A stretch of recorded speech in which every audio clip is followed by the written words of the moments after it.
बिस्मिल्लाहिर्रहमानिर्रहीम। अस्सलाम वालेकुम नाज़रीन, मैं हूं एडवोकेट इजाज़ अहमद नवाब और आप देख रहे हैं मेरा यूट्यूब चैनल कानून की दुनिया। इस्लामाबाद हाई कोर्ट के जजेस के खिलाफ तौहीन अमेज कैंपेन चलाने के और रेफरेंस फाइल होने के बाद आज फर्स्ट वर्किंग डे था। देखना यह था कि उस रेफरेंस का और उस तौहीन अमेज कैंपेन का इस्लामाबाद हाई कोर्ट के जजेस पर क्या असरात होते हैं, और हैरानकुन तौर पर वो असरात बड़े वाज़िया तौर पर नज़र भी आए। जस्टिस जहांगीर महमूद तारिक महमूद जहांगीरी साहब और जस्टिस बाबर सत्तार साहब की कोर्ट में दो बड़े ही इंपॉर्टेंट केसेस लगे हुए थे, और वही हुआ जिसका डर था। बड़े वाज़िया असरात रेफरेंसेस के नजर आए। आज तारिक महमूद जहांगीरी साहब के खिलाफ एक रेफरेंस फाइल हुआ कि इनकी जो डिग्री है वो जाली है। अब उसके बाद उनका फर्स्ट वर्किंग डे था और ये केस बड़ा इंपॉर्टेंट था। फॉर्म 45 वाला केस, इस्लामाबाद की तीनों नशिस्तों का केस, जिसमें जस्टिस तारिक महमूद जहांगीरी साहब ने फॉर्म 45, 46 और 47 ओरिजिनल तलब किए हुए थे।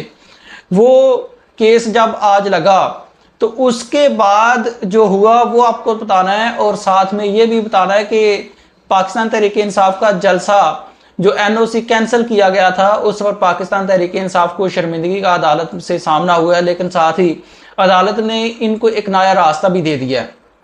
पहले बात कर लेते हैं जस्टिस तारिक महमूद जहांगीरी साहब की। जस्टिस तारिक महमूद जहांगीरी साहब के खिलाफ जाली डिग्री होने का रेफरेंस फाइल हुआ। आज पहले इस्लामाबाद हाई कोर्ट की जो हेयरिंग थी वो तकरीबन 1-1.25 घंटा लेट हुई, और ये बताया जा रहा था कि जो जजेस हैं वो कोई मीटिंग कर रहे हैं। उसके बाद जब समाअत हुई तो तारिक महमूद जहांगीरी साहब ने बड़ा दबंग किस्म का स्टांस लिया और सबसे पहले ये कहा कि जो समाअत है वो रोज़ाना की बुनियाद पर होगी, किसी किस्म की कोई जो ताखीर है वो नहीं होगी। कानून पढ़ाकर सुनाया गया, बताया गया उनको कि इलेक्शन कमीशन इलेक्शन एक्ट के तहत जो इलेक्शन पटिशन्स आएंगी, ऑब्जेक्शन पटिशन आएंगी इलेक्शन के हवाले से, उनका फैसला 6 महीने के अंदर करना है, रोज़ाना की बुनियाद पर समाअत करनी है, 7 दिन से ज़्यादा तारीख नहीं देनी।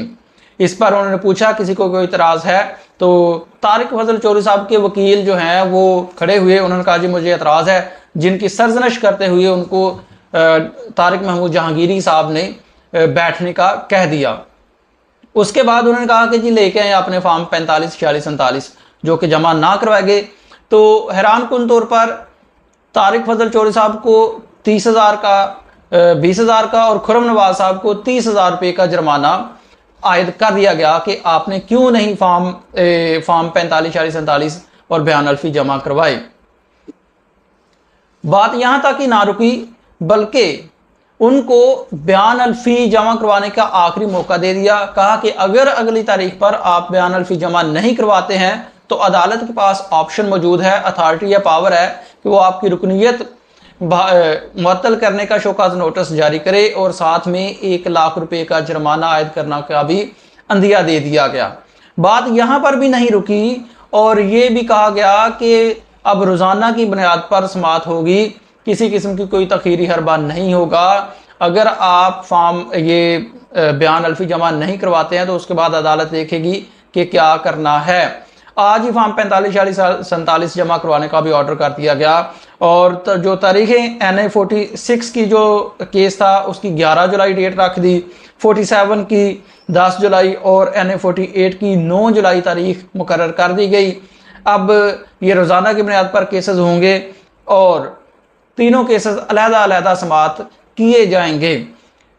जहां तक बात थी कि फॉर्म जो रेफरेंस आया तारिक महमूद जहांगीरी साहब के खिलाफ और उसके बाद कोई माहौल चेंज होता हुआ नजर आएगा, तो लेकिन ये चेंज होता हुआ PDM के खिलाफ ज़्यादा नजर आया।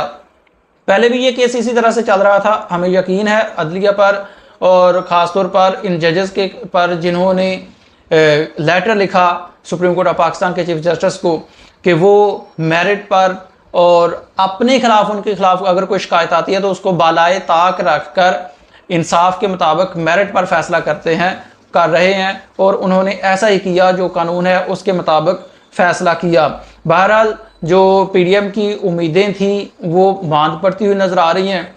इस फैसला के खिलाफ जस्टिस तारिक महमूद जहांगीरी साहब की आज की समाअत के खिलाफ ये भी हवाएं आ रही हैं, ये भी ये जो अफवाहें आ रही हैं कि शायद इस्लामाबाद की तीनों सीटों से इस्तीफे आ जाएं। जब इस्तीफों की बात आएगी तो फिर आपको बताएंगे कि उन इस्तीफों के क्या असरात होंगे और क्या इन केसेस पर असरात हो सकते हैं कोई या नहीं, या फिर इन पिटीशंस का फैसला होगा। उसके बाद बात है पाकिस्तान तहरीके इंसाफ के जो तरनोल जलसा था 6 जुलाई को, उसका NOC कैंसिल करने का। जस्टिस बाबर सत्तार साहब ने डिप्टी कमिश्नर को, आप जानते हैं कि एक बार पहले भी सजा सुनाई थी, अब दोबारा से उन्हीं के खिलाफ जस्टिस बाबर सत्तार साहब की कोर्ट में जब तौहीन अदालत की पिटीशन आई तो जनाब ने आकर बताया कि जी ये देखें, मैंने तो मीन्स के डिप्टी कमिश्नर साहब ने तो बताया कि मैंने तो ये NOC जारी कर दिया था, लेकिन कमिश्नर साहब ने इसको कैंसिल कर दिया है। जिस पर तौहीन अदालत की कार्रवाई वापस करते हुए जस्टिस बाबर सत्तार साहब ने रिमार्क्स दिए कि हमने तो दिलों के राज तो अल्लाह जानता है, हमने कानून के मुताबिक फैसला करना है। तो ज़ाहिर सी बात है वहाँ पर डिप्टी कमिश्नर साहब कानूनी तौर पर सच्चे थे। वही जस्टिस साहब वाली बात के दिलों के राज तो अल्लाह ताला जानता है, दिलों में क्या है वैसे जो बादियों नज़र में नज़र आता है वो सभी जानते हैं। लेकिन बहरहाल कानून के मुताबिक डिप्टी कमिश्नर साहब तौहीन अदालत की कार्रवाई से बरीउज़्मा हो गए। लेकिन पाकिस्तान तहरीक इंसाफ को जस्टिस बाबर सत्तार साहब ने एक रास्ता दे दिया, और वो ये रास्ता है कि आप ये जो कमिश्नर साहब ने कैंसिलेशन की है NOC की, उसको इस्लामाबाद हाई कोर्ट में चैलेंज कर लें, इसके खिलाफ रिट फाइल करें, इसके मुताबिक फिर देख लिया जाएगा। जिस पर शोएब शाहीन साहब एडवोकेट ने कहा कि जी अगर आप उसका ऑर्डर को सेटिसाइड करते हैं और फिर से जलसा करने की इजाज़त देते हैं तो फिर सेक्रेटरी दाखिला साहब कैंसिल कर देंगे। तो उन्होंने कहा जी आप सेक्रेटरी दाखिला साहब को भी पार्टी बना लें साथ। अब ये रिट आज फाइल कर दी जाएगी, शायद अब तक कर दी गई होगी, और कल फिर इसकी समाअत होगी और फिर से पाकिस्तान तहरीक इंसाफ को जलसा करने की इजाज़त मिलेगी। लेकिन उसके बाद देखेंगे कि दफ़ा 144 का नफाज होता है या नहीं। बहरहाल अब तक आज तक जो असरात थे, जो ये देखने को उम्मीद की जा रही थी कि इन रेफरेंस के बाद कोई तब्दीली आएगी, तो ऐसा कुछ नहीं हुआ, बल्कि उन जजेस ने डट कर स्टांस लिया। शुक्रिया, अल्लाह हाफिज़।